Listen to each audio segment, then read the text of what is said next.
zoo, Yeah.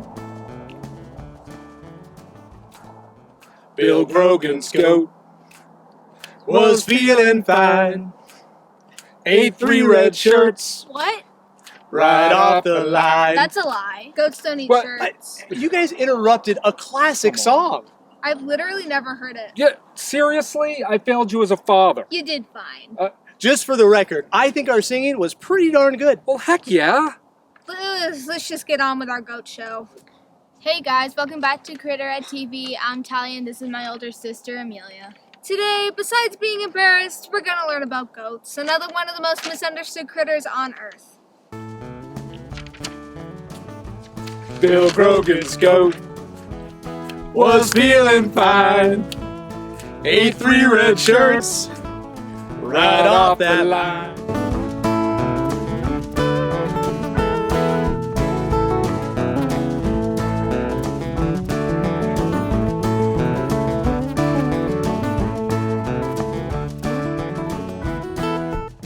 Hello, critter enthusiasts, and welcome back to Critter Ed TV, filmed here at the beautiful Tankerville Therapeutic Zoo in Tucson, Arizona. Hey folks, I'm Clint. Judd's the host, so I'm gonna ferme ma bouche. You're gonna what? I mean, shut my mouth in French. Well, it's about time for that. Today we're going to be learning about one of the most amazing domesticated animals on the planet, the goat. Okay, he's really going to make me do this whole thing myself. Well, so far on Critter Ed TV, we've been learning about domesticated animals like the rabbit and the pig, and that have specific traits that make them good for indoors or out. But today we're going to learn why the goat should really just be an outdoor pet, and why the goat is such an important animal to so many people around the world. You ready to go? Oh, wait, one sec. Yeah, it would be great if you guys could do that. Are we good? Nope. Oh. Yeah, there's going to be a link in the description if you guys can go there. Is that it? Are we good now? Okay, let's go see Amelia and Talia and catch up with some goats. Hi, Amelia. Hi, Talia. Hi, Jed. It looks like you guys have some amazing goat friends here. Talia, who is this? This is Basil and she's a Nubian. Nubian being the breed of goat. Now, Amelia, who do you have? This is Periwinkle the Angora. And we're going to get into the differences of goat breeds coming up, but before we do that, we want to make one thing clear. Unlike pigs and bunnies that do make good indoor pets, goats do not. They strictly should be outdoor at your ranch and farm. And Talia, why is that? So many reasons. First of all, they climb over everything. If it isn't nailed down, it's gonna get knocked over. Seriously, do you really want to try to house train a goat? They don't work inside. Well, that's so true, but that doesn't mean that they're not popular pets, and let's learn why. Goats may be the first animal ever domesticated by humans, with evidence of them being an important part of Middle Eastern society for nearly 10,000 years. And if you study Norse mythology, you know that Thor, the god of thunder, rode a chariot driven by 2 goats. I wonder if Casper knows his species has such a storied history. Traditionally, goats were raised by humans out of necessity, rather than for companionship. To this day, goat meat and milk are the most consumed animal products on Earth. But the modern goat is so lovable when treated right that it's hard to imagine our ancestors didn't fall in love with them too. Goats were the first domesticated animal of the American settlers too, dating to the 1500s, though Native Americans domesticated dogs nearly 8,000 years earlier.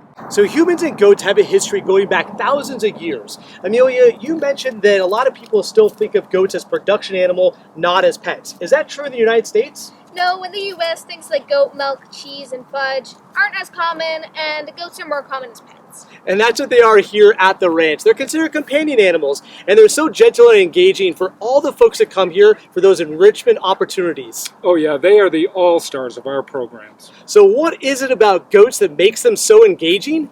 It likely started before goats were domesticated, when they evolved in nature as herd animals rather than solitary survivors that came together only to reproduce. Humans created breeds by controlling reproduction within groups, so desired traits were passed down. But the herd mentality remains throughout all breeds. If kept alone, goats will suffer severe depression. So no matter if a breed was created for milk production, like our Nubians, or for the mohair fibers of their coat, like our Angoras, the herd mentality is alive and well. And because herd animals are innately social, it's natural for them to positively interact with any animal they trust, including humans.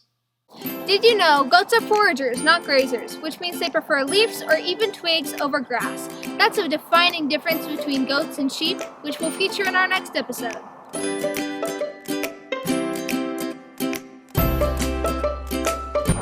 Did you know goats have rectangular pupils and can see horizontally 340 degrees? That's almost a full circle. Sorry, predators, but that sneak attack you planned won't be so sneaky.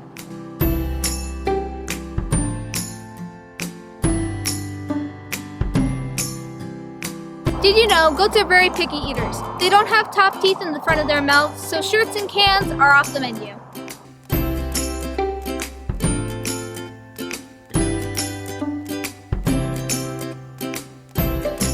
Goats use their lips and mouths to explore the world around them, which led to people thinking that they eat things that they actually don't.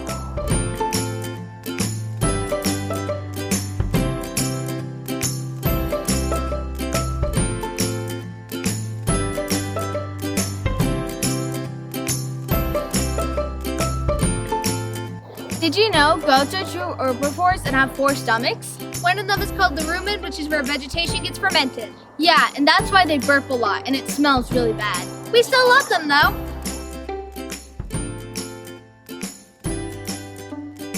It's easy to see why goats are so important to so many people around the world. Talia, what's one more thing we want people to know about goats before we go? They look you directly in the eyes if they want something, like if they want food or just want pets. Yeah, that's so cool. Not a lot of animals do that. Amelia, what about you? The mothers recognize their kids not by their sight, but actually by their scent and their call.